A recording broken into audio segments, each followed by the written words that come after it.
So we're live, but I forgot to update.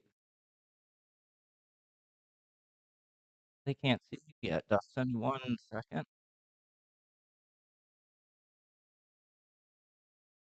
Hear you.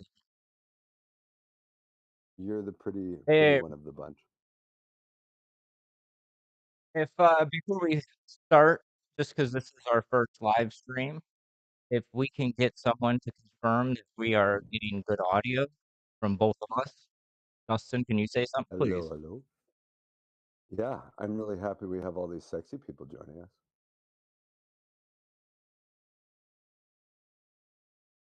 I don't We know have if they heard that or confirmation. not, but cool, cool, cool.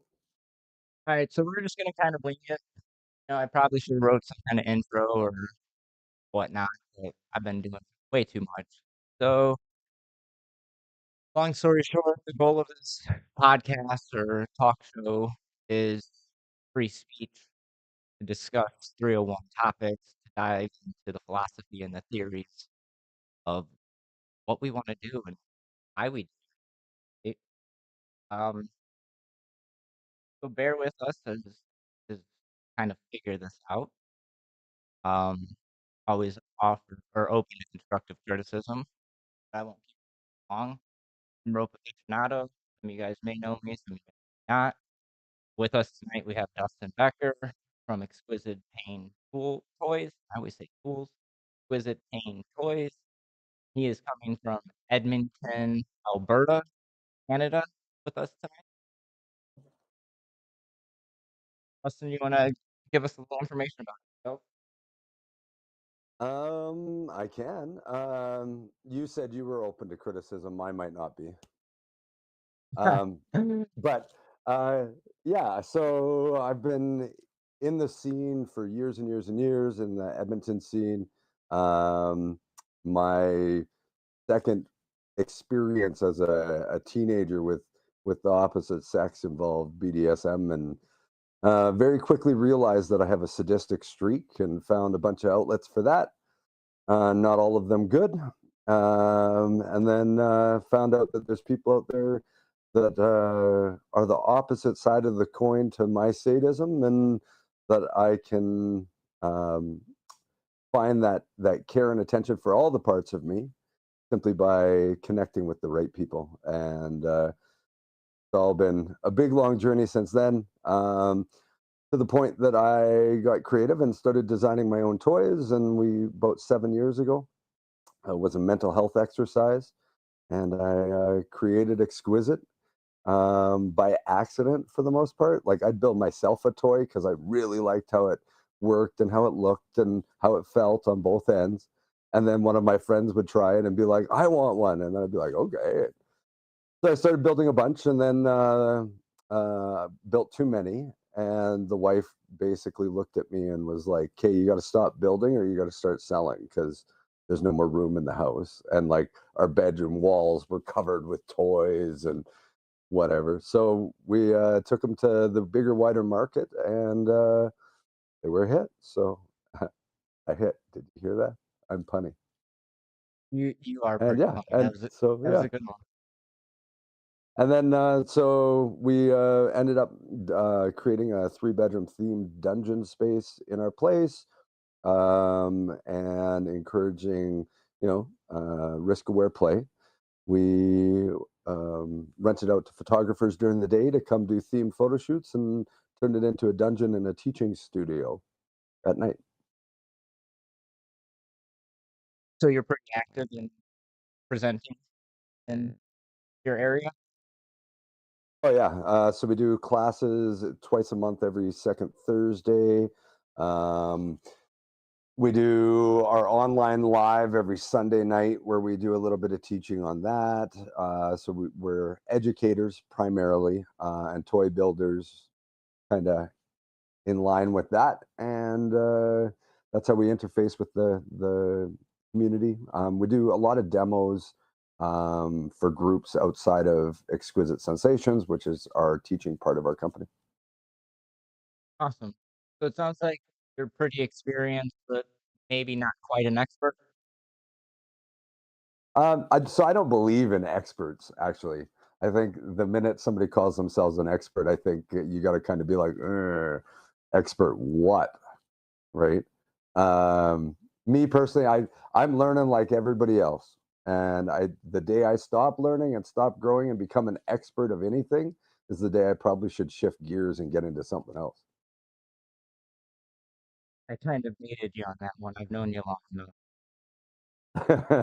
You might be a masturbator. You're absolutely right. Well, I can masturbate and, my partners, they can subbate, right? They're not allowed to Suffocate and masturbate. masturbate. Yeah.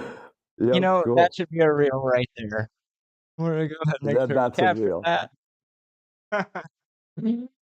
Um, so let's get back into the So I'm topic. not an expert, but I've been in it long enough that I can tell people what I've learned and the viewpoints I have on things.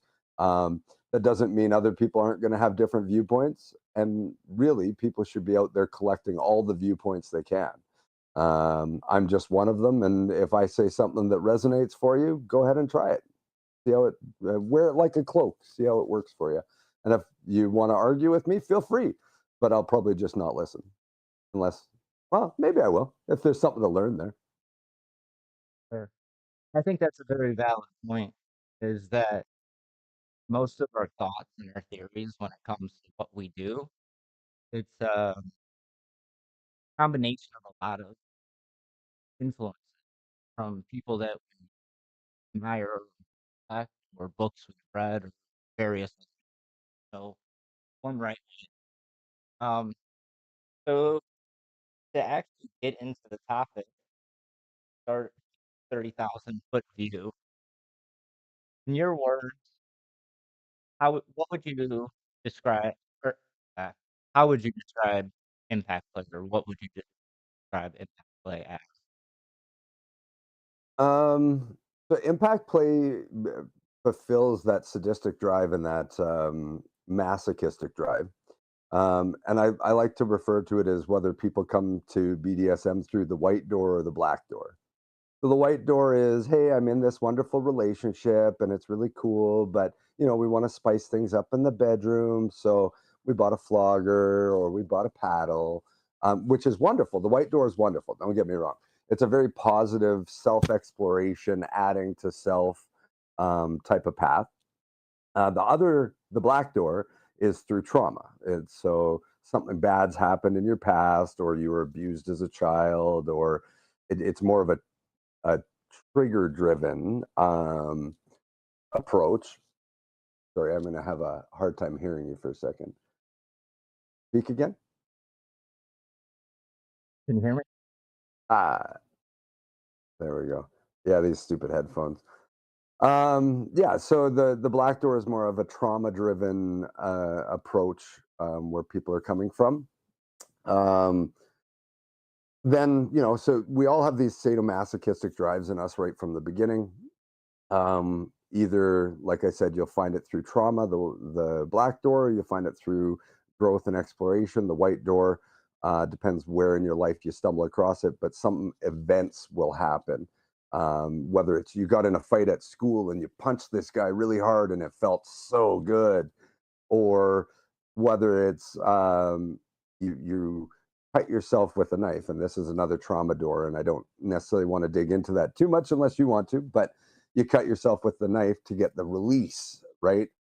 Which is the masochistic side of it, um, which is all kinds of interesting down that line. Um, I'm gonna switch. Give me 2 seconds here, dude. Sorry. Hey, Oh, it already switched always. for me. Cool. I'm just So gonna I have to do listen wanna close.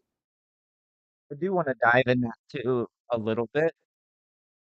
So in your own words, what would you say are some of the psychological or physical aspects that are involved inside of impact play?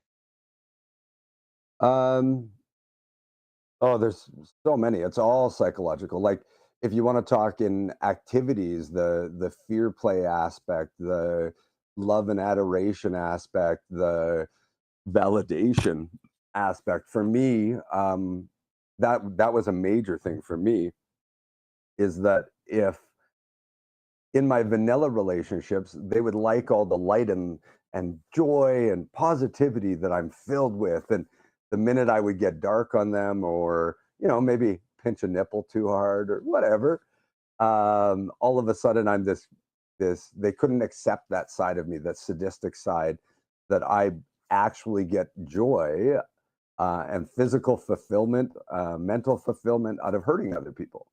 Um, and they couldn't accept that, and it became a self-recrimination thing over time, and a shame thing, and hide that part away because other people aren't going to appreciate it. And then I started finding people that do appreciate it, and we're like, I'm so happy that you're so sadistic because my masochist loves you, right? So those were a couple aspects on the actual doing, but I think at its core, all BDSM is psychological, right down to why you're doing it, where you came from to doing it. Um, Anybody can pick up a paddle and be like, ha ha ha, at somebody else, but it's not long before you start taking those actions, if they resonate for the other person, when you're sucked in psychologically. Well, I hit them and they liked it, and I liked that. Now, what does that mean about me? And now you're off on this self-awareness journey. Those doors, especially in this society we're in now, those psychological doors are like spring loaded. As soon as they fly open, you're neck deep, right? So, is this a place to explore, um, maybe possibly relieve some psychological aspects, right? Such as shame, right? Yeah. Shame of, like you stated, wanting to be a masochist, or, for instance, wanting to be a sadist. To speak on some of my own experience, I try really hard to be a good human, but for a very long time, there was just evil inside of me that made me not feel quite so much as like a good human. I really questioned how good of a human I could be if I had these desires. And then I started to meet other like-minded individuals. Many, many years later, you were one of them. Um, and been an interesting journey for me, freeing myself of shame, knowing that I can still be a good human and have those dark desires of sadism. And to be clear, I'm a sexual sadist, and how I define that is I receive some level of sexual gratification from my interaction with another, good, bad, or ugly. I really like that ugly. Mhm. Um, it's interesting. Like, for you, you're talking about your it's tied to your sexual drives. For me, impact doesn't have to be sexual. I don't actually get I get power out of that, and I get a lot of other things, and a sadistic gratification out of impact. Um, Sex is just another part of it if it aligns, right? Some people want to get hit by a paddle. Some people hate paddles and they want the cane. Some people hate the cane and they want a whip. Some people want to be sexually dominated or sexually tortured, which I have that particular twist as well. I enjoy stretching games. I enjoy sexual torture games. I do a lot of, in my personal practice with play partners, I do a lot of orgasm training. So through forced orgasms or orgasm denial, we'll train their body to listen even when their mind doesn't want to. All kinds of fun down that road, right? But I think the core for me is that I'm a sapiosexual. So if I get off up here, then there's a connection to my body. But if I'm not getting off up here, it's not going nowhere, you know? So is there a direct connection for you as a top? between impact and that mental get off that you're speaking of? Is that your Um, reward? Not necessarily sexual gratification, but mental stimulation? yes, somehow intellect meets the part of me that likes to create art and craft. And I found this wonderful modality where I can stack visual, emotional, mental art into somebody's body, and through the different sensations they feel, through the different marks that come out of it, through their desire to consent to the mental fuckery that I'm playing in their head. Um, there's an art to that, and what you're left with after is probably, for me anyways, one of the most human arts out there, right? Hmm. Which is the mental side, really, getting off on setting a scene and controlling and seeing every variable and visualizing how it will all play out, so that every brush stroke that I'm painting is leading to this end result that I'm wanting. And when somebody else gives me power over them, they consent and they want to go on this journey with me. Um, I'm empowered now to use them as my canvas, and they start being the canvas and stop being a variable. So I don't have to Mm. account for them to be a variable. I can count on them to be the canvas. Does that kind of make sense? No, it makes a lot of sense. It makes a lot of I'm sense. exploring concepts with you, that I haven't vocalized before, right? For the There's purpose a of this space for conversation. it. No, this is Yeah, a yeah. space for it, right? And it's interesting that you bring up that concept because for me, that's something that I've had to do is maybe for a little bit different motive. I've had to separate my bottom and my partner in many capacities because my partner I care about and love. Not saying that I don't care about my bottom, but for me, I'm a good human and I want to be a good partner. And it's hard for me to do those bad things, right? So there has to be some kind of separation. And a lot of times I will use an honorific, especially for like the darker stuff, right? Or I'll remove an honorific that is a typical honorific, right? And that just kind of fuels the rage. I mean the fun, not the rage, the fun. Um, but I really like how you express to not to that they become an object, right? Your canvas. It separates some of the feelings or the emotions. Imagine for you, that's what it does for me. And I think can't speak for bottoms, but I think when they step into that headspace, I think there's some separation as well, right? So for me, it's almost the opposite, actually. That it creates more connection, but the connection is totally different than you would have with an equal. Um, they become one of my most cherished in those moments. In that moment, they are the most cherished connection I have, because they've trusted their safety into my hands, right? They've trusted me to take them to new levels, to explore unknown territory, to take them in deep and pull them out safe. Um, so that level of connection in those moments, there's no other thoughts in my head, right?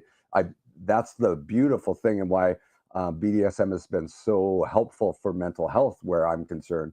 When my mom was dying of cancer, it kept me sane, um, because I could disappear completely into it. The outside world, there's nothing more important than what that sub is trusting me to walk them through, right? And I consider myself a very responsible person, and that now I'm responsible for the entirety of somebody else's experience for the next 2 hours or however long. um, so I would go right in, right? which for Well, me just like isn't a separation, it's a coming together. You're just coming together in a more structured, organized um, way, really. yeah, I think that I don't believe I articulated myself well.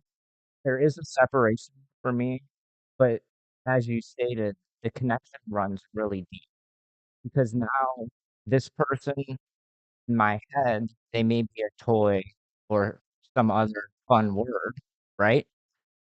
But they're 100% my responsibility in that moment. So that Mhm. connection runs really deep because they've given me their trust, they've given me their vulnerability, their consent, right? Eh, but in those moments, I'm gonna use a made up name. If my partner's name is Susie, I can't see that person as Susie if I really want to dive deep into sadomasochism because of my love and adoration for Susie, my devotion for Susie, and all of that good stuff.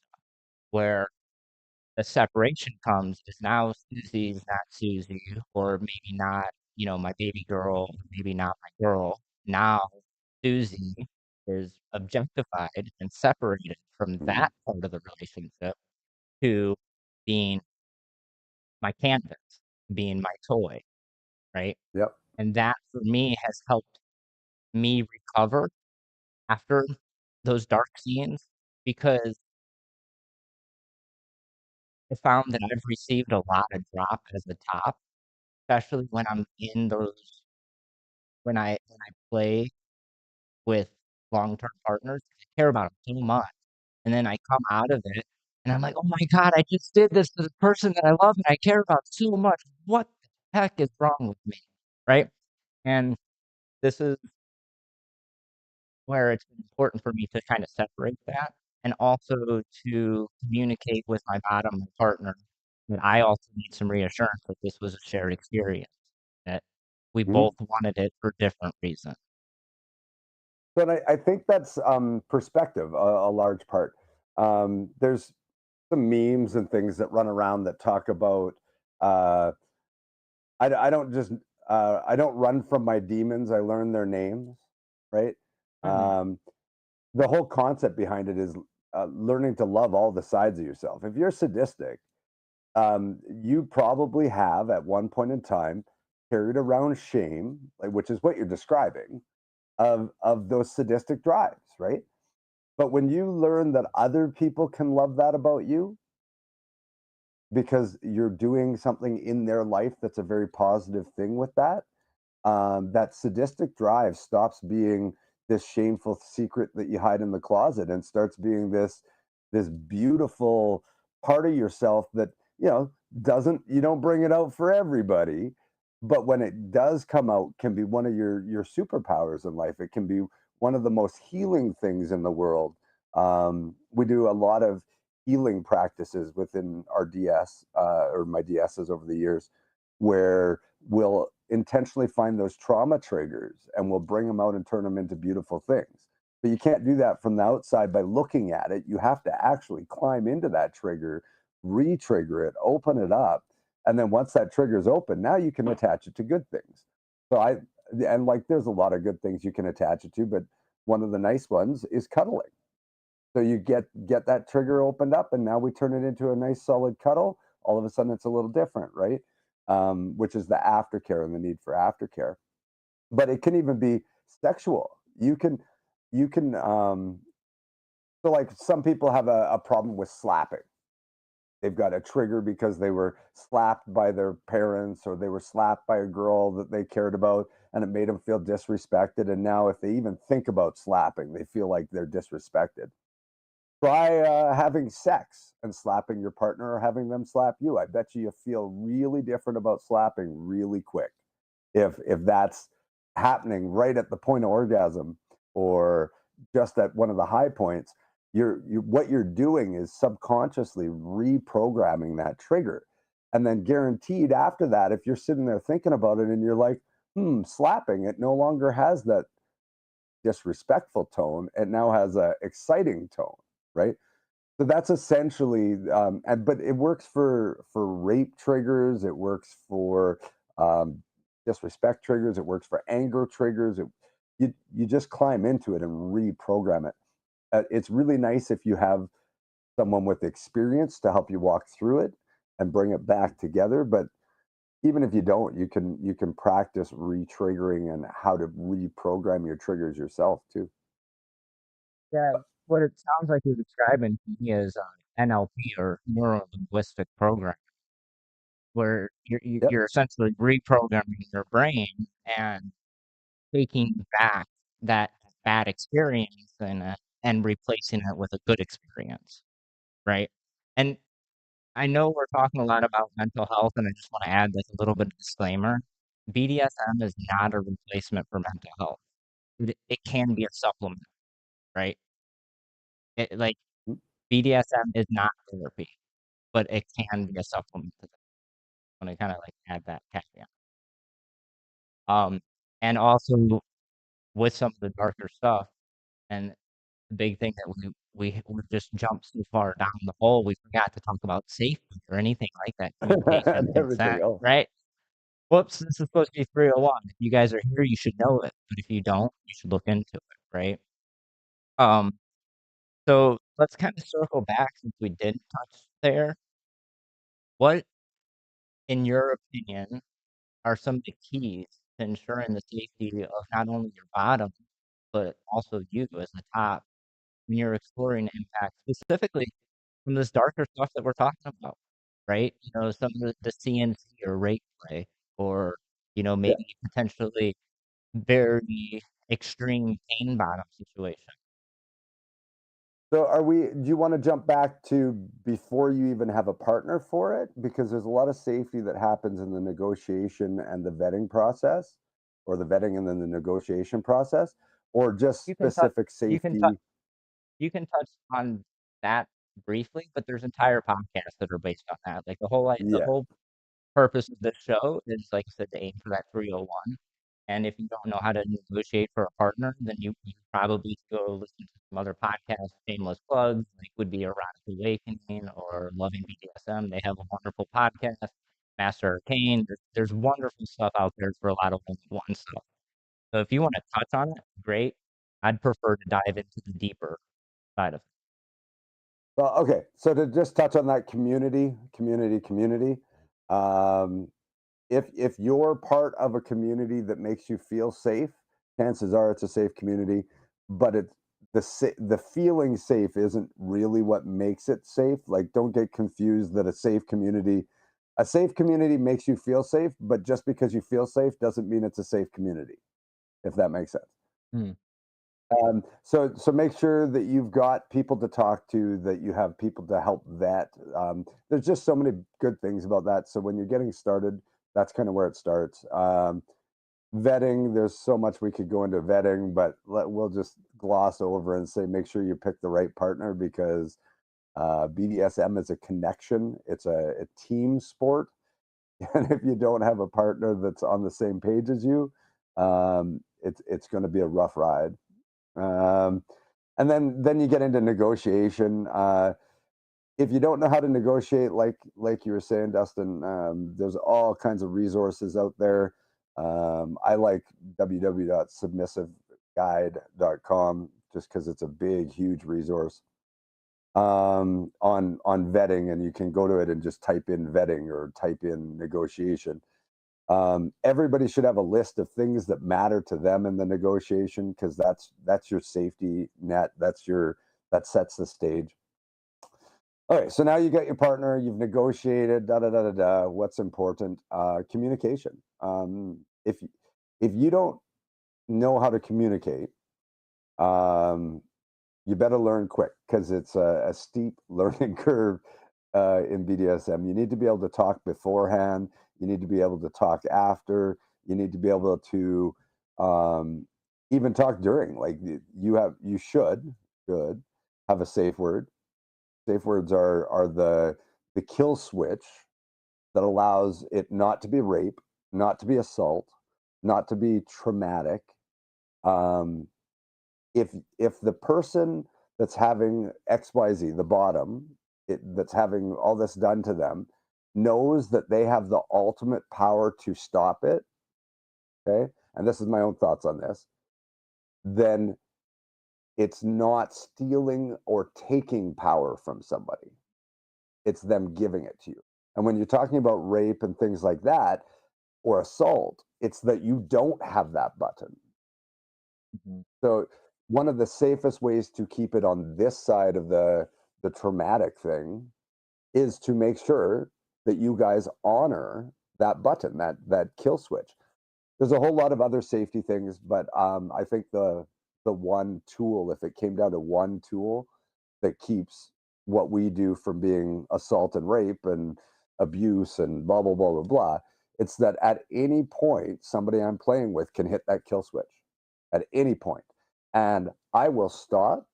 And I've even gone so far as to remove all the things that could cause hesitation. So, like in my practice, a lot of people say, "Well, if I say red, that means we're over and we're done for the night, and you're going to be disappointed in me." Right? All these emotional reasons why they can't. I've said no. If you red, I will check in. If you red, I will stop. I'll play and see what's up. And once I know what's up, if you want to continue and I want to continue, we'll continue. If you're done and I'm not done, that's fine. That's completely okay. If I want to keep going, but you're done, that's fine. That's completely okay. We won't keep going. If unless we're both aligned, we don't keep going.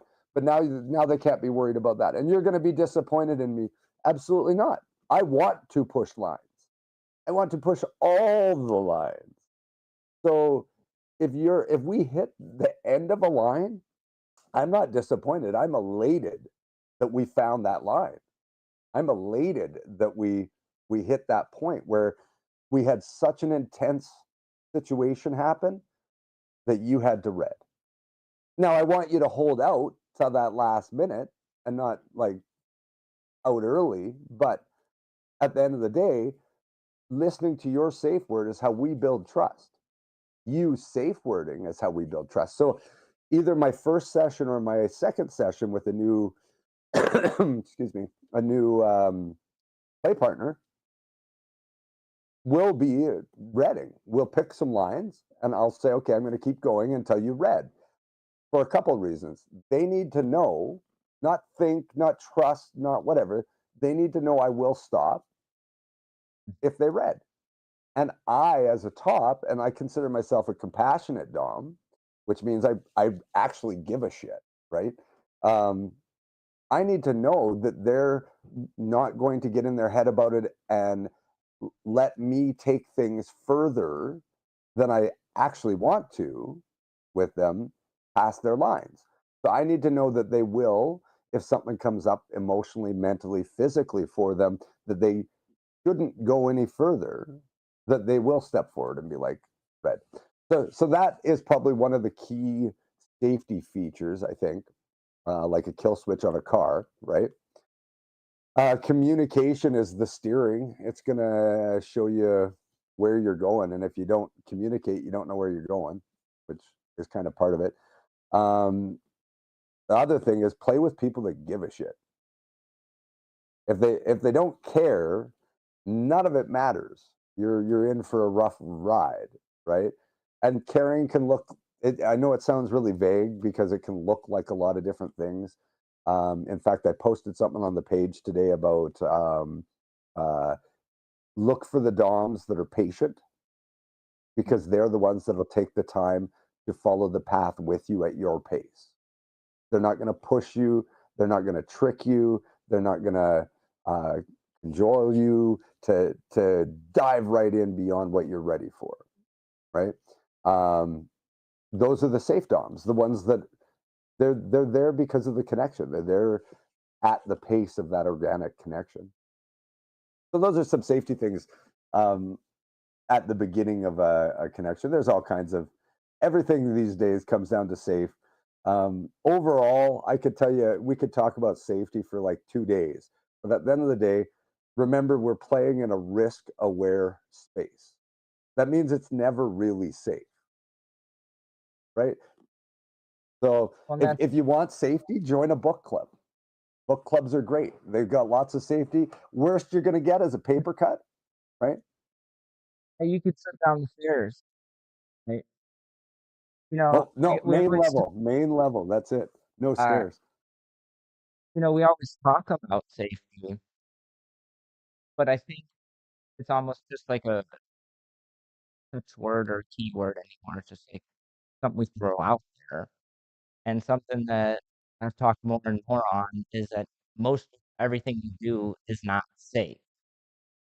Alls we can do is mitigate the risk with communication and experience, right? That still it'll never make it safe. Like, an example is I've been rock climbing for most of my life. Is it safe? Nope. But 20 years experience, I've mitigated a lot of risk with my experience, right? It'll never be safe. Um, but it's Life probably isn't safer safe. for me s than some random person. Life isn't safe.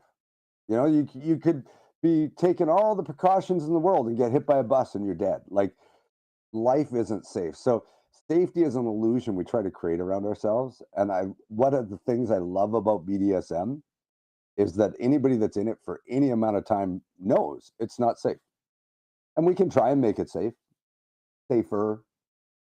But at the end of the day, I swing a flogger, it bounces off wrong. There goes the nerve system, and now you can't walk.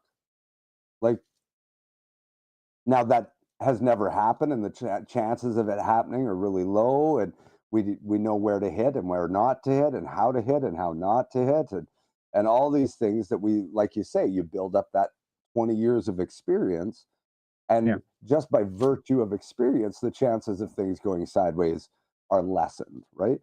But at the end of the day, it's risk aware play, and through informed consent, that's how you figure out what the risks are, right? And if you don't know, go get informed one way or another.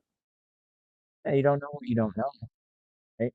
Yeah. And I like so, like, circling back to some of what you said with safety, like, one of my questions to you was gonna be, like, how do you reaffirm to your partner their voice? I didn't even have to ask you, you kind of right?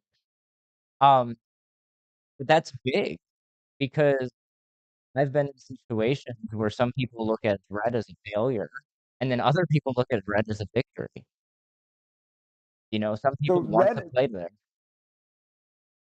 red as a failure is, when you stop and you think about it, it's a ridiculous concept that's based on fear of disappointing somebody else from the bottom side. And from the top side, that is unsafe. Like, and I get in a lot more master slave situations that there really is no safe word. And I'm sharing from my opinion and my my belief. Um, but at the end of the day, if the person that's receiving that doesn't have that pause button or that kill switch of one sort or another, right? Um, it ups the danger scale. And if it's part of your dynamic and that is the thrilling part of it, great. Then risk aware play. Um, if you don't have a safe word because you've given it up for your DS, your dynamic, and that's why you don't have a safe word, then that's risk aware. You have made that choice to give up that safe word, right? Um, if safety is of the utmost importance, don't give up the safe word, right? Play with DOMs, play with daddy DOMs, play with owners or somebody that's going to listen to the safe word. Um, I don't personally know any slaves that have got there by accident, if that makes Mm. sense. They've all chosen that. In the negotiations, at some point, every master I know has said, I don't have safe words, I don't allow them. Or they've said, you can have a safe word. But like, it's been a negotiated thing. So for that slave, I keep doing this, but I think my hands are just broken or something. Uh, for that slave to keep moving in that dynamic and down that road and taking that on, there needs to be that awareness. Yes, I'm wanting to play and I don't want a safe word. You can take me wherever you want, period. Right. So understanding what those negotiations are, and making sure you have them in the communications phase is so important. Right. Um, but yeah, I don't know where we were. Alright. I got off track. Mm. You ask a question and my brain goes ding, ding, ding, ding, ding, ding, ding. This is exactly what I want. It's great. You know, we've known each other for a few years. We talk every few days, and this is why I wanted you to be um, a guest because I don't. I you're making my job easy, whatever that may be. Because as you're talking, I'm like logging questions in my head to ask you. But you're already covering them. Because like I was gonna uh, go ahead and say, well, I'm the bad dom, the bad master because I don't like safe words. Now, gonna add some caveats here. Don't typically do pickup play. I don't typically play with not long-term partners. I don't typically play with people that I do not maintain some level of authority over with. And just like you brought up, negotiated in there that they're removing their ability to safe work. And some years ago, I wrote the right to last refusal. I don't remember exactly how it goes off the top of my head, but pretty much said that anybody under my authority, they have the right to say no at any point, knowing that it gives up authority. They can only say it once. And I don't really like that. I think that takes more authority away from me than I want long term. I got to revisit that. We won't get into that. And I, as a even as a top, I don't want to say for it. It takes more authority than what I want, and it takes something away from the scene that I personally want. So when I'm negotiating with somebody, even if it was a pickup play situation, I'm like, yeah, I don't really like using red, yellow, green, the typical safe word stoplight system. I like to play a little bit darker. And if it's getting a little bit too much, say mercy. In my head, that brings my attention to it. That's kind of like a yellow. Now, if you beg for mercy, not only is that delicious, I'm gonna stop, right? And that is Tears aren't a safe word. Crying is not a safe word. that is real right there. I mean, exactly. Tears are not a safe word. That's funny you brought that up. So going back to negotiation, which I'm gonna actually start getting away from that. We're gonna have a whole episode about that, and we're gonna replace it with collaboration, right? And I remember one time I was collaborating with this beautiful young lady, and I was very clear, and I have been, that I play off a reaction, looking for a reaction, good, bad, or ugly. Sometimes I want you to laugh, sometimes I want you to cry. I'm looking for a reaction based off of my energy. And so I'm playing with this person. We played a few times, and I've experienced some of the good reactions and some of the bad reactions, but boy, did I want to see those ugly reactions, those really good ones.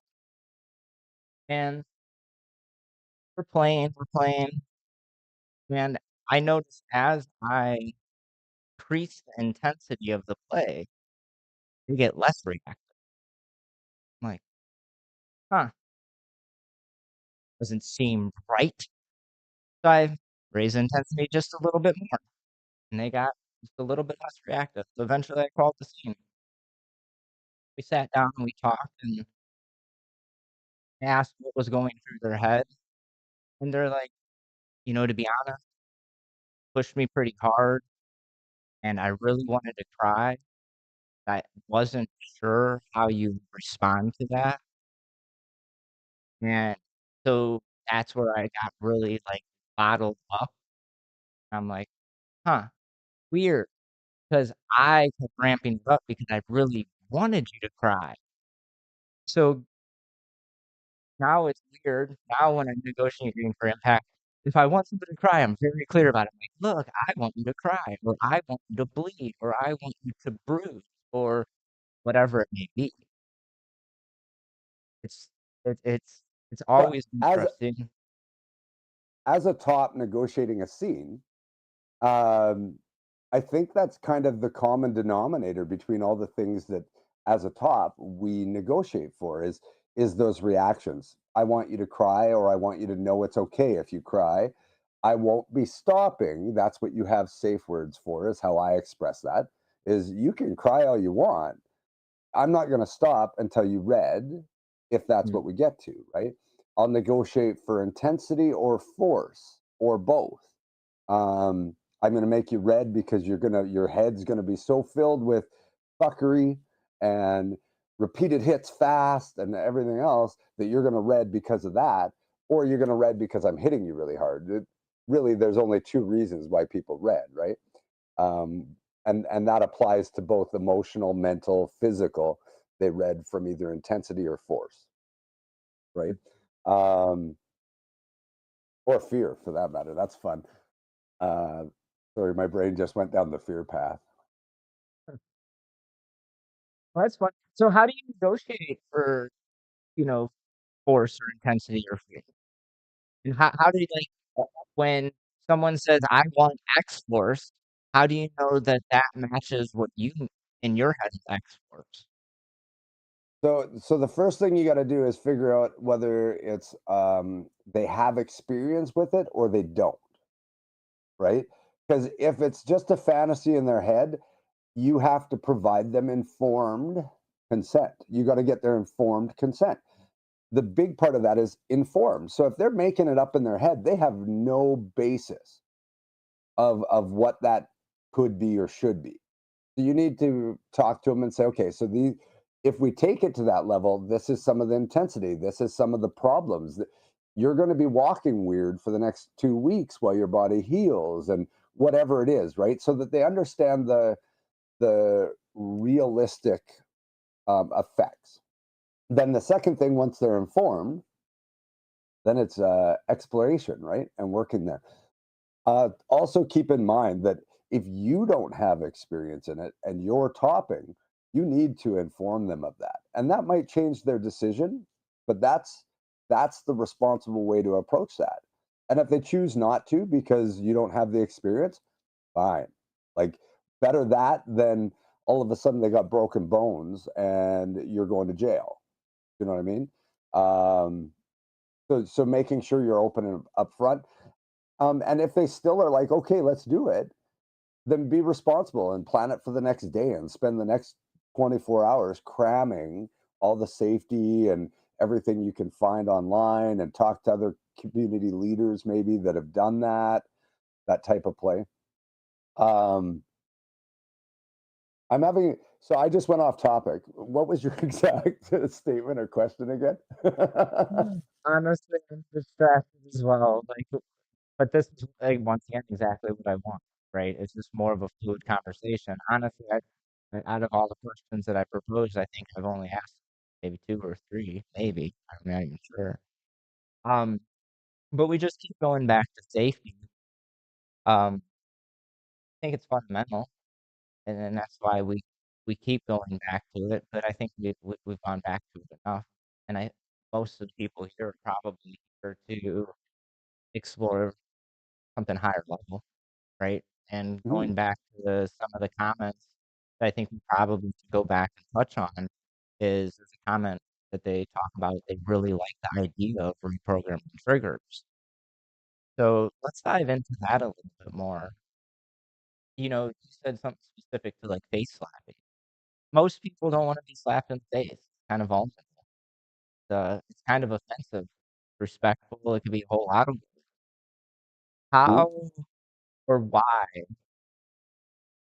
or whatever word you wanna attach here, um, how is it or when is it okay and sexy, when is it not? Like, what's the psychological draw in one situation? I mean, in my personal opinion, I feel that if I slap my partner right this second, be very off-putting.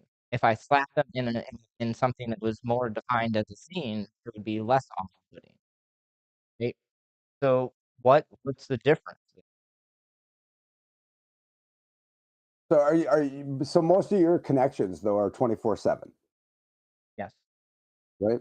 Um, so for instance, me and my wife, I have huge amounts of respect for her. Huge amounts. We've been together 20 years and she's just the most amazing woman. Um, in play, sometimes she likes to have her lines pushed. So before we play, she'll be like, "Do you think you could slap me this time?" And I'll be like, "Sure." Right? And then but I would never even contemplate outside of a place if in life she was like, "Hit me." I'd be like, "No, I can't." Like I'm a pretty strong sadist and I have too much respect for you in this dynamic and that is not part of this dynamic. It doesn't mean I have less respect for a sub, but the dynamic has that disrespect built into it or the illusion of it built into it, right? Or the potential for it. However, an ex sub of mine, um, we were playing around and I like tapped her face. I didn't like slap her. I tapped her in the face, and all of a sudden she kind of went white and everything else. So like we calmed it down and cuddled for a minute because it was very obvious we hit a trigger, and then she wanted to continue, so we continued. And then afterwards, like well, later that evening, we always do a decompression. So whenever I do a scene, I always set aside 15, 20 minutes after minimum, after the aftercare to do a decompression, which is just to talk about what worked, what didn't, how things felt. It gives me an opportunity to help them internalize if there was something that went sideways or anything like that, to internalize it in helpful, healthy ways. Anyway, so we talked about it, and at the end of that conversation, there was a, would you? Is this something you would like to open up and reprogram later? Like we're not going to do it tonight, no race, because I firmly believe you've got to. There's a process to it. You think about it, you bring it to the forefront, you enact it, and then you deal with it in a different way that you want it to be programmed. Um, but you need to do it from a place of emotional involvement, which Mm. puts the bottom often in a very reactive state, okay, because of the emotional involvement. So they're not always in those headspaces prepared to deal with it in a different way or to reprogram it. And this is where having somebody else work with you has huge benefits because they're not in that reactive emotional state. So and they know what's going to happen, they know where it's going. So when they slap you in this case and you get into that emotional state, now you have options for dealing with it, which preferably would have been talked about beforehand. It's not a place where you want a bunch of surprises, but I'm going to slap you, you're going to feel disrespected, you're going to get mad at me, I'm going to stroke my hair and keep fucking you, right? So I'm just going to pet you while I fuck you, and I'm going to show you that it's good. It's a positive thing, and that's going to give you the opportunity to accept that or to fight against it. So we've got two paths here. So if you are accepting of it, great. I'm going to slap you again, and then stroke your hair and keep fucking you, and then I'm going to slap you again. And by the time we're done, you're going to think slapping and fucking goes hand in hand, right? If the reaction is violent or bad, this is where the consent comes in, right? Do I have your consent to pin you down and hold you there until you accept a different way of dealing with it? Or would you like me to immediately stop and we'll snuggle? Either way, simply the act of choosing to reprogram your triggers does half the work to reprogram your triggers. Because either now it's attached to cuddling and sweetness, or it's attached to really hot wrestling, or it's attached to joy and care and fucking, or whatever. If you choose to do it, it's that choice. I'm choosing to reprogram, then you almost can't stop the reprogramming. Does that make Mm. sense? Absolutely. And I think that's some of going back to me, like, I enjoy slapping. Well, consent, to be clear.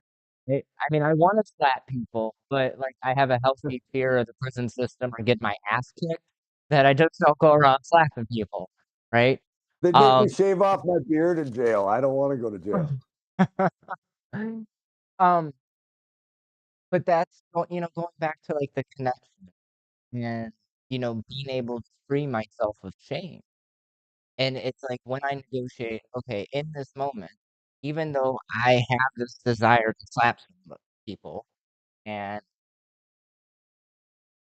society says it's bad, Dustin as a human says it's bad. When I do it with the right person, it's actually a good thing. Now it's not Dustin has a bad thing. With the right people, I can slap the shit out of them and they'll thank me afterwards, rub my feet, and go get me a cup of coffee, right? With the wrong people, You're going go to to jail. jail, I'll get my ass kicked or whatever, right? Um, and I think that, like, just for me as a prophet, it's been really important for self-acceptance to reprogram all of these desires. Or not the desires, but feelings that are associated with the desires, the shame that's associated with that desire.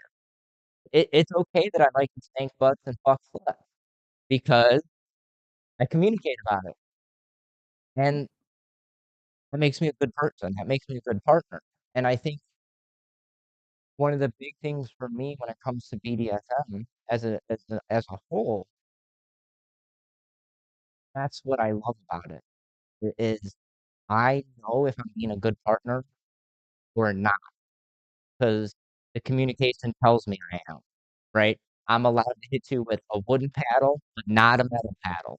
I'm allowed to hit you with, you know, this flogger, but not this whip, right? So as long as I hit you with a wood paddle and a flogger, to some level, if we're just keeping it really simple, I'm Yeah. a pretty good partner. And one of the cool things is when you demonstrate that, all these hard limits become soft. Mm. If they can trust you, if your bottom can trust you to to listen to their hard limits, then they don't attack you, they don't question you, they start questioning those hard limits. Um, which is beautiful. So like I've had partners that say, "Don't hit me with the cattle prod."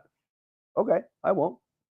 I'll take out the cattle prod and I'll set it on the table for 5, 6 sessions. Every session, I will set the cattle prod on the table and I will ignore it, but they won't.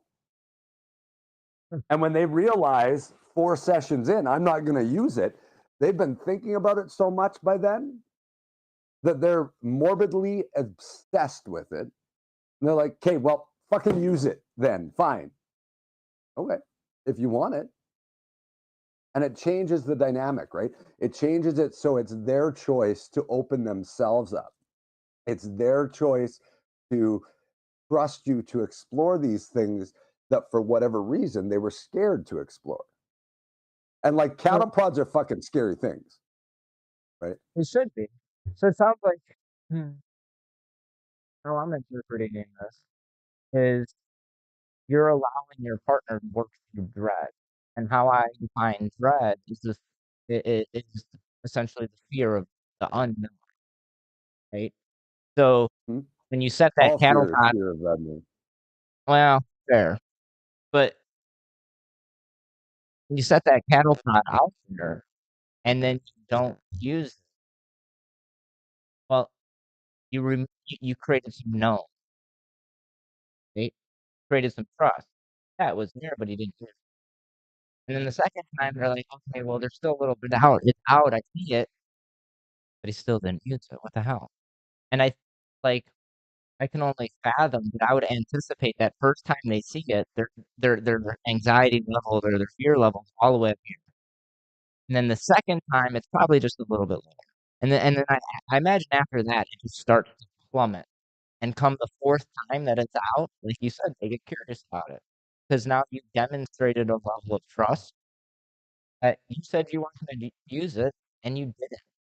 So now they Mhm. know that you're not gonna do that, and Mhm. that probably also, to some level for them, tells them that if you did use it and you said to not use it, you'd probably stop. Yeah, the fear goes away, really. I also have a bottle of hot sauce that whenever I'm teaching a class or anything, like I'll set it out on the table, and everybody in the audience is like, "Holy fuck, what's he gonna do with that hot sauce?"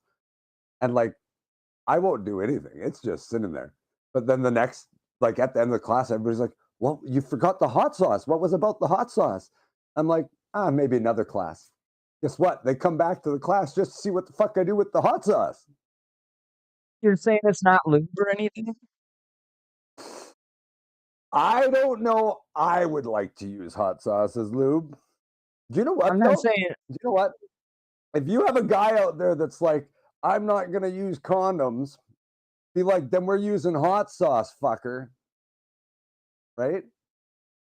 ooh, that I sounds bet you he spicy. changes his mind about the condoms really quick if he's got hot sauce all over the head of his cock.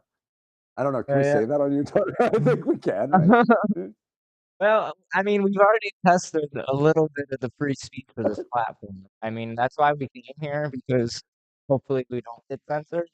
I mean, the very first I live we feel put was I feel honored that we were testing it yesterday and immediately got the 18 rating. I feel honored, you know. oh, we knew that was coming, so, Yep, cool, cool. yeah. So let's see. I think, we covered a bunch of the stuff. Another big I'd like to discuss right at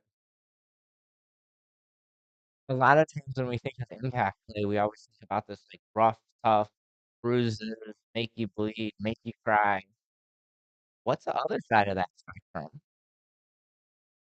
I mean, does impact play always have to be that way? So BDSM play um, is far greater than impact play, right? So impact has to be impact. That's the point. But there's percussionary impact, there's intensity, intense impact, there's heavy impact. Um, like my wife, for instance, she really enjoys one of the floggers we have. Actually, this one right here. That's soft suede leather. It's not on the camera. You'll have to bring it pretty much in front of your face for how the crop is. Yeah, Yeah, whatever. It's a prop. It's right there, but yeah. it's really soft suede and it's very percussion based. It's not gonna make somebody red ever. It's not built for that. It's built to do very percussive hits over, and not even deep thuddy hits, just repeated over time. So when she's had a rough day or a rough week or whatever, sometimes she'll come to me and be like, "Hey, could you give me a good flogging?" And that's the one she picks. And what she's asking for, because I know her, I know she doesn't want her lines pushed. She doesn't want me to beat her to a pulp with intensity or with force. What she's asking for is gives my body something to latch onto and my brain something to focus on that makes it easier to let go of everything else that isn't that. So when I get into a rhythm and we just keep going and going and going, I can feel her mind let go. I can feel her emotions let go, and she starts floating in subspace, not due to the pushing her lines, but due to just the repetition, right? It's kind of like if anybody's experienced shamanic drumming, it's very similar. You feel it through your body. It's a physical thing, and it becomes easier because of it to let go and float, right? So that's what she's asking for. So are there um, ways to do impact that don't involve a lot of pain? Absolutely. That don't involve a lot of intensity? Absolutely, there are. I find that everybody does impact different, right? Some people need to push the lines, and there's lots of different ways. For me, it's less about the lines and more about the fear. Personally, if I'm playing with somebody, I can get as much joy out of their fear of the impact or the fear of the sensation as I can if I'm actually beating them, right? I That's what I love. definitely That's what I love about cattle prods, right? And that type, or knives. Like knives and whips are my forte, and it's because the fear factor in them is so much higher than anything you could ever do with them. Doesn't mean you can't hurt somebody really bad with the knife, but you're probably not going to. Doesn't mean you can't whip somebody to death, but you're probably not going to. But the type of sensation is so sharp and instantaneous in knives and in whips that the fear of it is here regardless of where the sensation is. And I get off on that fear. So so, I mean, it sounds like what we're talking about is most of the impact play is not actually about the physical body. I mean, part of it is, right? But it sounds like a lot of it is about the mental body and the potential cathartic experiences that we can experience through physical release.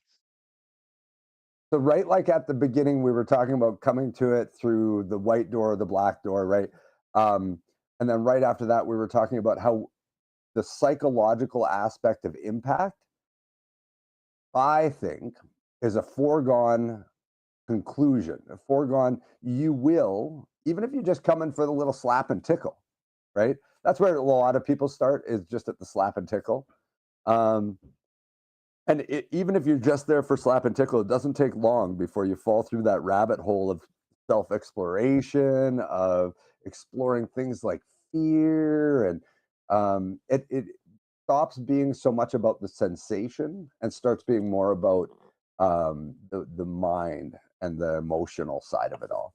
Most people that have done BDSM from a bottom standpoint for any amount of time, if you ask them what they love about it, they're not going to say, "Oh, it hurts," right? They're going to say, "I feel wonderful after," or "the aftercare is great," or "pushing my lines makes me feel really."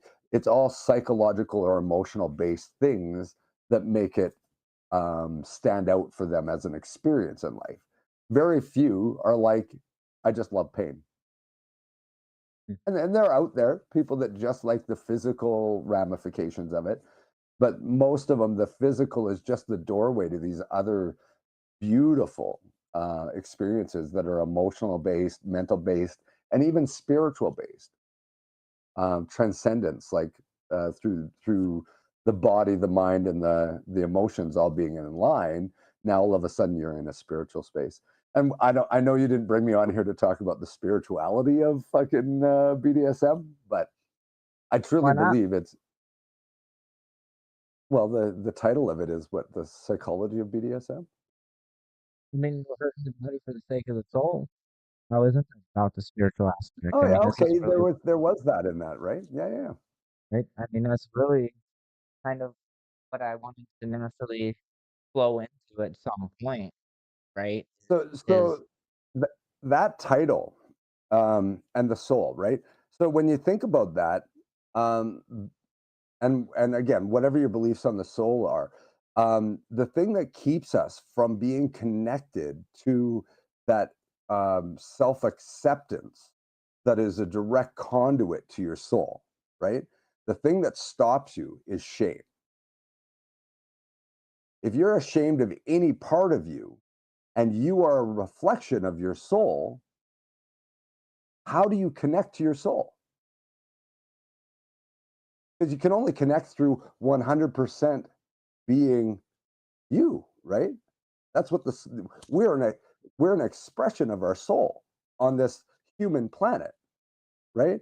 So shame is one of the huge delineators, the barriers that keep you from your spirituality. And when you learn to target, to find, to reprogram, to love all these things you're shameful about, all of a sudden it's really easy to wake up in the morning, look in the mirror and say, "Hey, I love you." Right? self acceptance is beautiful. Right. But until you face those moments of shame, until you reprogram them, until you find that love for it in another person potentially, or even in yourself, to realize you have something there, um, inside of you that has value for other people, has value for yourself, can be a positive healing thing in the world, find something to love about it, then you're going to walk around blocked, and you won't be able to, I don't think you will be able to consciously connect with your soul, because you've got James standing right there blocking you from getting there. So that It's hard though there's your because, spiritual. I mean, it really is. I mean, like I said, even for myself, it was really hard to accept that I was a sadist. It was hard to understand that, right? And for me, I genuinely believe at this point in my journey, me being a sadist, me being a master, it's, well, let me phrase this, encourages me to be a better human, Mhm. right? For me, as a top side of impact, the release, a healthy release. I mean, just gonna go ahead and say it, on a good day, kinda wanna kill people. On a bad day, I'm just saying, going back, I got a healthy fear of the prison systems, and I got ethics, right? But to say that I don't have those thoughts or those feelings, I'd be lying to you and everybody else, but most importantly, I'd be lying to myself because I have those thoughts. And I've had to look at them myself in the mirror and really reflect on them and determine that it's okay, I can have those thoughts. And actually, it's really okay that I have those thoughts and I don't act on them in non-consensual, illegal ways. And more so when I act on those thoughts in consensual ways with wonderful humans, it brings me back to that acceptance. It sheds some of that shame. Not a bad human. I could be a bad daddy. I could be all kinds of things. But every day I wake up and I make conscious decisions to be a good human.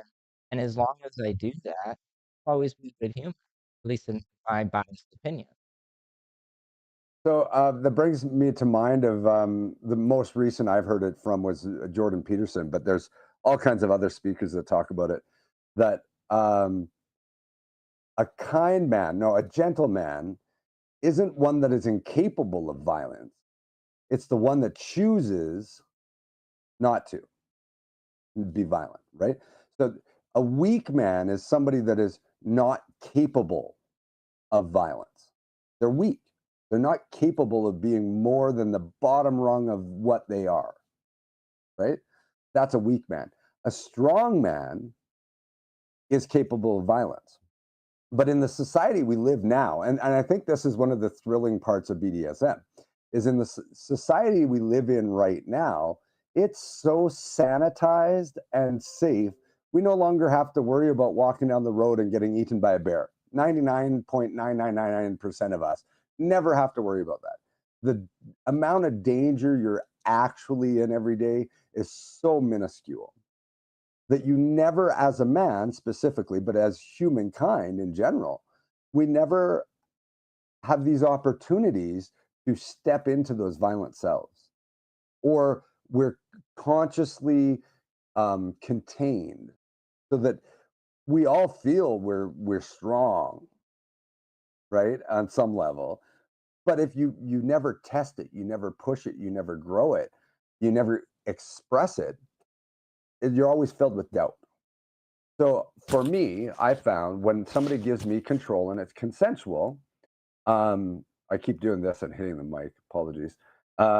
When it's consensual and you can step out into that strength because somebody wants to feel it rain down all over their body, right?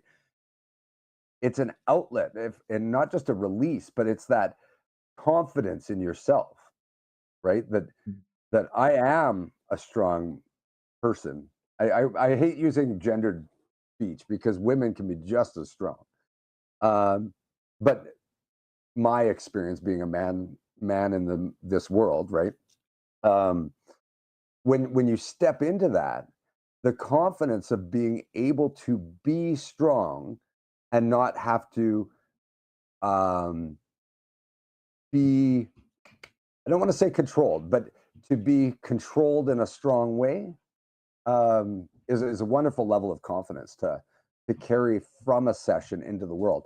I know when I have submissives that have given me that level with them, um, I'm empowered by the look in their eye when they look at me because they see me as more than I often see myself.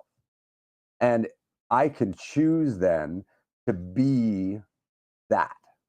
I don't have to be whatever my self doubts tell me I am. I can choose to be worthy of how they see me, worthy of how my wife sees me, worthy of how my children see me, regardless of what my doubts are. Does that make sense? So Absolutely. when a submissive then says, "You're worthy of all that. You're way up here, and I want you to prove it to me all over my body by bringing your dominance." They give me this wonderful gift to prove it to myself as well. Um, I don't know how to explain that. I kind of wandered around three or four very in, integral concepts there. Anyways, back to you, Uh, Dustin. no, I like it because, um, you know, just to go back to like you said, we are not gonna speak about identity politics necessarily, but all we can speak from is our own perception. And we both identify as white male authoritative figures, so that's the perception we're gonna offer. We will have other guests with other perceptions, but as Dustin said, any human is capable of being strong, being powerful. And in my experience, when a human embraces that and has another encouragement because they're giving them their strength, it's compounded, right? I don't think that a bottom or a slave or a submissive is inherently weak. Honestly, Mm. I've seen some of the stuff I've done to them. They're tougher than Yeah, me. I can't take half of what I've done to them. I'm telling you, I've hit myself lightly with some of my stuff, and I'm like, oh yeah, no, I'm definitely not a bottom. Definitely not a bottom. I had a Um, stun gun, and I had a partner that was like, "Hit me with that." I'm like, uh, "So just so you know, I hit myself with everything before I hit somebody else, and I'm not going to hit myself with this stun gun, so we can't use it." And she's like, "Yeah, we can. I consent." I'm like, "Okay, away we go." Yeah, yeah, yeah, that's intense. uh-huh. It was pretty intense, and I'd never do that to me. So like in that moment, she was far stronger than I was and might ever be. Well, strength is a hard metric to really like quantify because we can talk about many different types of strength, right? From physical, mental, emotional, spiritual, like, and then it can even got dive deeper and deeper everywhere. So let's get away from that word. And like, I think the concept that we're trying to discuss here that we get to embrace the personality, ourself when we're with somebody that's the opposite of that, right? When we're talking about sadism, if I'm a sadist, if I find a masochist, that helps me embrace that I'm a sadist, right? Mhm. And that doesn't make me necessarily strong or weak or they're not. It helps me embrace who I am. It encourages me to be who I am. Going into the touching on authority, the same thing. When I have a follower, I become a better leader in life because now I accept the You responsibility have to be to. a leader. So I have somebody that's gonna hold me accountable. So responsibility is something that's internally driven. Accountability is something that's externally driven. So it's sometimes I can slack on being responsible, like, "Ah, nobody's gonna know if I send out those 13 emails tomorrow." But if I, like, my partner, whether they're my slave or not, knows that I got 13 emails to send out tomorrow because I casually mentioned it at dinner time, and later tomorrow they ask me, "Sir, did you send out those 13 emails?" Oof, I better hope I say Ooh. yes. I better hope I say yes, right? Because if I don't, in my opinion, that has the potential to erode some consistency or authority. I said that I was gonna do something. If I don't do it, how can I expect them to do it? Right now, there has Yep. to be some compassion and some grace here because things come up. But for me as a master, as a top of whatever you want to call me for the day, as a Dustin, I I embrace that responsibility. And Mhm. it genuinely it helps fulfill purpose. And we've talked a lot about purpose. And a big part of my purpose is to influence people, good, bad, and ugly. And when I can have a positive impact on somebody, even if it is taking, a paddle and beating them till they're black and blue, positive with the right people. Yeah, absolutely. Are you getting more coffee? No, I was, you said paddle, and I don't know what it is, but every time somebody says paddle, I wanna go find my oar. Mhm. That's a great picture. That it's funny, I've known you for a few years now, and we've talked for I don't know how many hours, whatever. We talk a lot, and I see some of the content that you put out there, and I see some of the shock factor, and I'm just like, that's part of what it is. A lot of it is shock factor. I got this rebar cane that I I've tapped people with, but I've never left a bruise on somebody with this rebar cane. But, like, people will be like, "Oh, let's play with impact. You can pick whatever I want." And I'll hand them this, like, 3-pound piece of half-inch rebar, or I'll just set it on the table and it'll go "kronk," and that right there is enough for me, that mental stimulation. So this is you're touching on why I started developing what I call stealth toys, like the fluffy whips and stuff, right? And so it got to the point where I'd set out 3 toys and they would pick the one at the that's not super violent or whatever. So I'd put out like a metal rod and a oar and then, whatever. And they would always pick the one that did the least amount of sensation. So one day I was like, you know what, these should be fluffy, and then people would pick them. And tested it out. Absolutely. Do you know if I put almost any toy down and the fluffy whip next to it, people will almost always pick the fluffy whip? Almost every time. But that fluffy whip is probably one of our most impactful, we'll call it, toys out of all the toys. So, like, I love it because now people are like, here, hit me with the worst toy you make. And I'm like, cool. I'll tell you what, I love your fluffy whip, and I'll never well, your fluffy whip and the fluffy flogger I have from it. I love them both because they're a complete mind fuck. Like, if someone just looks at it, they're like, "Oh, I want that," and I'm like, "Wait a second, you need to feel it before you really tell me you want it." But one of the biggest reasons I love it is remember when we were talking about it, and it was like when we first met, right? It's not long after we first met, you said I bought one of your fluffy floggers, right? Yep. And your description was something along the lines of, "Well, it's like getting beat by bunnies if they were really angry and they had rocks." And I always loved it, and that's how I communicate to bottoms that wanna play with it. Like you said, people gravitate to it because they think it's all really nice. Then you pick it up, it weighs 3 pounds or, whatever, it's really heavy, it's really thuddy. Same thing about with that fluffy whip that you guys make. Um, it's such a mind fuck. It's not what Yeah. you would expect. And for me, like, probably the most joy I get out of any there's one single thing that every impact scene has brought me joy. There's when I open up my cabinet of curiosity, my armoire. and there's just all the random things, and they see, and I see the ooh, the ah, and oh fuck, right? Um, and the fluffy stuff is kinda like, "Ooh, that's soft, I wanna feel it." And if they just feel it, still feels soft until you feel deep down and you feel that there's BBs or a leather on the inside. So, definitely, you guys make some really fun and interesting toys. I'm glad we own a few of them. Um, I had somebody the other day mention to me, and they were like, I really want one of your toys, but there's no way I can afford it, blah, blah, blah, blah, blah, blah, blah. And I was like, well, like, don't let that stop you.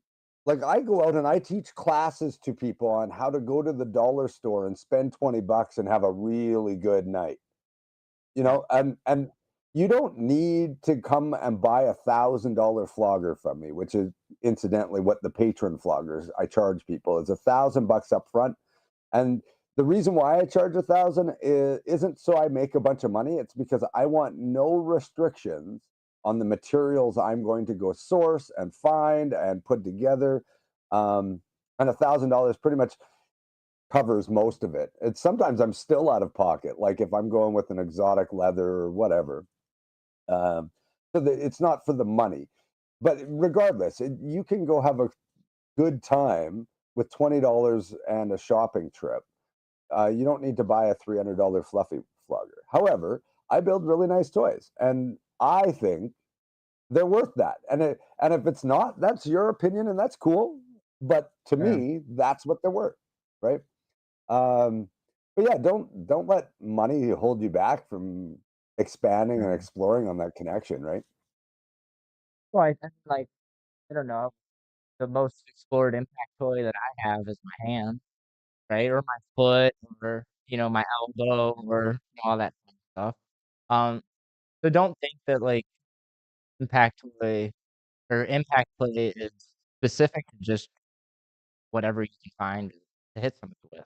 It doesn't have This to is the be that at best all. toy I have right here. Well played. Okay, you had to up it up on me. I see how it is. Yeah. Yeah, yeah. Um, and also, like, whatever that toy may be, even if you only have one toy, there's so many different ways to explore it. It's just like you said, the mind is really the fun. Um, something how I've explained it to some people before is think about it as like a movie. What genre? What genre is this movie? Is it horror? Is it romance? Is it comedy? I'm gonna go ahead and reveal a little bit of a story of somebody else's, because you're probably wondering, like, how can comedy be an impact? Okay, so I'm gonna change some details and absolutely no names are gonna be involved. And here's how comedy can be involved in impact. I know this wonderful human, him and his wife have a triad, and he sits at the head of the pack. And his wife and his wife's partner, they have a clown fetish. He doesn't, but he likes to support his partners and, lead his tribe, right? And make sure everyone's oh, and he's a joker. So he decided to have his wife make pies for a whole day. And then he had his wife's partner make a flogger with rubber chickens, right? Then him and his wife's partner dressed up like clowns and they beat her and fucked her. And every time she came, she got pied in the face. That seems pretty comical to me, right? I Um, bet I think I saw that movie. yeah, yeah, yeah, yeah. Me too, me too. Um, Pornhub. yeah, yeah. No, I think it's X videos. That's a little too Oh, spicy yeah, for could have Pornhub, been. right? Could have been. But ultimately, I think a big thing to kind of take away from a lot of this conversation is whether it's impact or DS or MS, whatever it may be, it's defined by the individuals that are involved, right? When someone says to me that, "Oh, I'm a pain bottom," I'll tell you what, I bet you don't like stubbing your toe, right? So it's like, let's define. And maybe somebody's into big toe stubbing, I don't know, right? But I've yet to meet somebody that wants a big toe stub.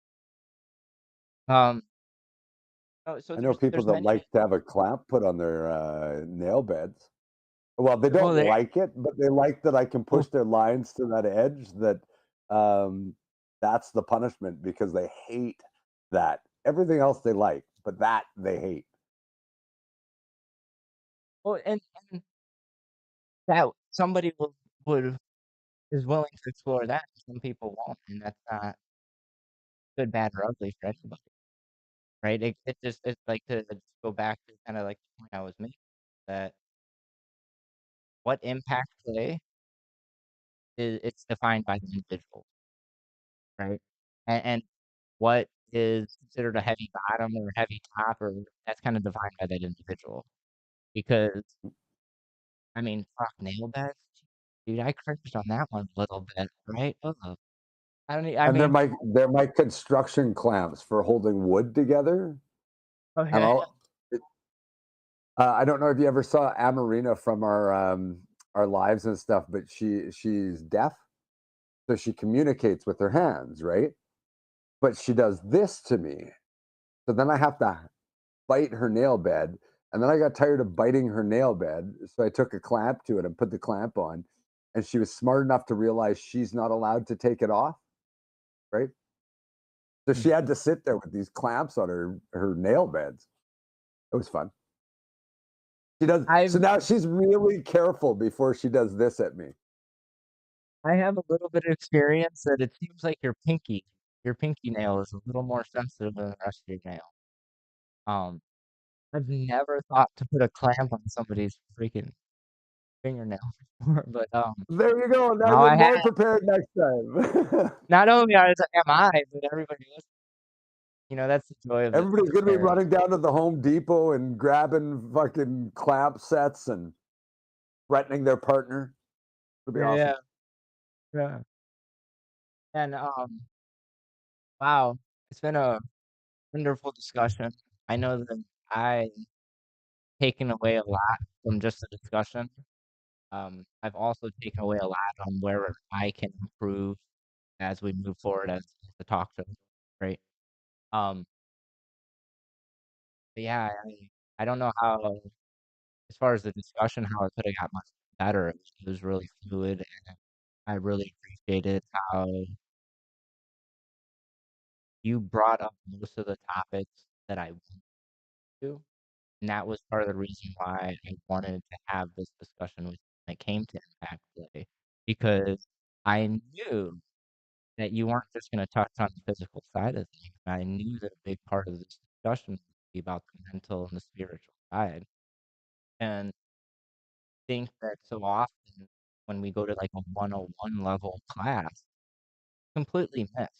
They're like, this is how you spank a butt, right? You want to hit, there's four quadrants, and you want to hit in this quadrant on a female, and blah. I'm not ready to regurgitate a bunch of information. But in my experience, it they don't talk about like cathartic. They don't talk about reprogramming of, triggers or trauma and reclaiming that, or they don't talk about shedding shame. So one of my big goals, if not my biggest goal when I set out to do this talk show, I wanted to make content I would watch, and I would watch. I hope other people got something from it. Um, but this is what I want to see. I want to see these deeper conversations. And to be honest, there's gotta be a part 2, at least to this impact one, because there's still some things we need to touch on, and then Well, also and I another have thing. to confess to you, you sent me that list of questions you were gonna ask, and I didn't read it. Well, whoops. So, mental note, don't send Dustin future questions because it's better if you wait for it. But another thing, at some point, just since I know that me and you've had a lot of conversations about purpose and intentions, at some point, I think we should bring you on and talk about that because I think you'd be a great, great, great Mhm. asset.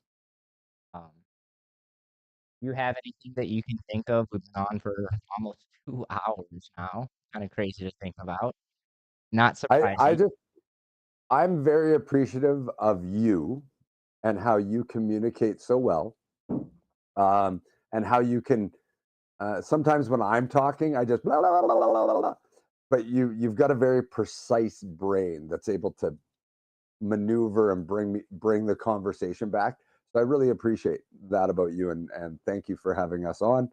Um, I love connecting with the world and leading the charge as we normalize people being 100% themselves, removing the shame, being comfortable in their own skin with who they are at the same time as living the duality of wanting to be more, right?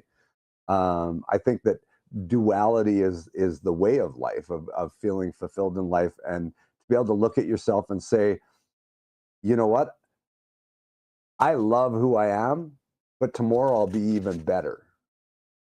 You know what A I mean? The wonderful feeling. duality of that. Yeah, So, and you can't do that until you start looking at the parts of your life that have shame attached and start cutting through that and do it consciously and do it healthily and with love. But you cut through that and you move forward, um, to a fulfilled life where at the end of the day you can look at yourself and be like, you know what, today was a fucking amazing day because I'm an amazing person. absolutely.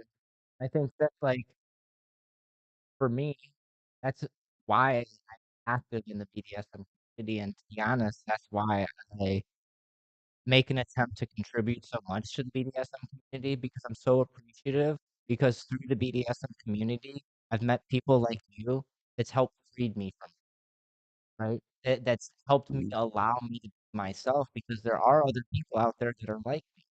Not only that, but there's other people that's encouraged me, look into me, and just say, "Hey, Dustin, it's okay. I love you.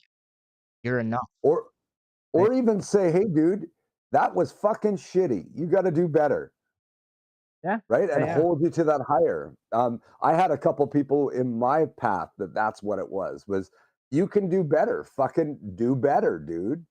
And when you respect somebody and they come to you and say, hey, you got to do better, guess what, you fucking do better, period. No other option. Anyways, And I that's a think whole other conversation. You're trying to wrap yeah. up, I'm digging in again. Oh, yeah. Yeah, no, we gotta be careful, otherwise we'll be on a phone and lost I in the weeds. But, have a hard time saying goodbye. yeah, me too. Me too. Dude, I mean, you're one of my heterosexual life mates, Dustin. I mean that. Like, seriously, I love you. You're family to me. You've always made me feel Ditto. accepted. You've always made me feel safe expressing my thoughts, my feelings, my emotions. Um, Nonetheless, Hey, anybody Dustin, who's here, hey, hold on a second. Anybody who's here, no, go ahead. You go first. Let's see what you got to say. you're enough. Thanks, Dick. Oh. Alright, alright. Let's wrap up. So, for anybody that doesn't know, um, I have a bunch of their products here in the United States. Um, and what I want to go ahead and do is just to be clear, I paid for the product. You're paying nonetheless. I want to take one of my paddles and I want to give it away, right? So the first person to send me a message on the Facebook account, you get a paddle for free. Just gotta pay for shipping. So anybody that's here sends me a message. Don't get a message, I'll keep it. But we will get someone to send me a message. You guys get a free. Uh, If they're my people, you might want to remind them that you're a rope aficionado. oh yeah. Well, I mean, it does say it under my over here. It does say it. Okay, cool. Cool, cool. You can't see that on people watching, yeah, Facebook is, facebook.com/rope_aficionado. Shoot me a message, let me know you're watching the live. I got a few colors you can pick. Said you pay for shipping, we'll get you out a paddle for free. I think what do you retail on them? Like $55 US or something like that? 65 Canadian, so 50 US or whatever it is. some kind of reward, right, for sticking it out with it and working through some of these, growing, being our guinea pigs. But, I just wanna thank you again. I wanna thank all of our listeners. Actually, it looked like we had a pretty good response. I'm just humbled. I really am. I'm humbled that people wanna listen to us. I'm humbled that people like you offered. I'm Yeah. happy to, man. I'll come back anytime. You know me though. I like to fucking just So trust me, we will, have you back at least once more this year, probably twice. I was crunching numbers and I'm like, "What did I commit myself to? I gotta find 40 guests." And I'm like, "I got 4." Well, I that's a I start, feel you, right? dude. I'm like, we're gonna talk about on our live every Sunday. We're gonna talk about a new toy and a new topic, and I'm like, now every week I gotta find a toy to talk about and a topic to talk about. Yep, It's fun. so alright, well, Anyways, guys, thanks for joining us. Dustin, go ahead and stay on. I'm gonna end the stream, but we'll end up offline. But yeah, just everybody, thanks for joining. I appreciate all the support. Said shoot me a message, see first everybody. message I get. And I don't think I actually gave a whole lot of accolades to you, and I apologize, but we didn't just go back. This is Dustin Becker from Exquisite Pain Toys out of Alberta. His Facebook is Exquisite Pain Toys or Are we off of the exquisitepaintoys.com. live right now? Yeah. Go.